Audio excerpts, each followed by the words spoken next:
പണ്ട് പാടവരമ്പത്തിലൂടെ ഒരു ഓലക്കുടയുമെടുത്ത് ചെറുഞാറു നടന്നൊരു കാല് തന്നു ഓടി നടന്നൊരു പെണ്ണെ, കയ്യിൽ കരിവളയിട്ട് കണ്ണിൽ കൺമഷി കൊണ്ടുവരച്ച്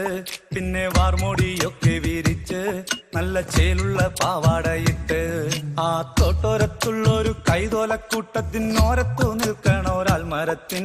ചോട്ടിലിരിക്കണ ദേവിക്കു ചാർത്തുവാൻ പൂവുകൾ കൊണ്ടുപോയോ പെണ്ണെ, പൂവുകൾ കൊണ്ടുപോയോ. പണ്ട് പാടവരമ്പത്തിലൂടെ ഒരു ഓലക്കുടയുമെടുത്ത് ചെറുഞാറു നടന്നൊരു കാല് തന്നു ഓടി നടന്നൊരു പെണ്ണെ, കയ്യിൽ കരിവളയിട്ട്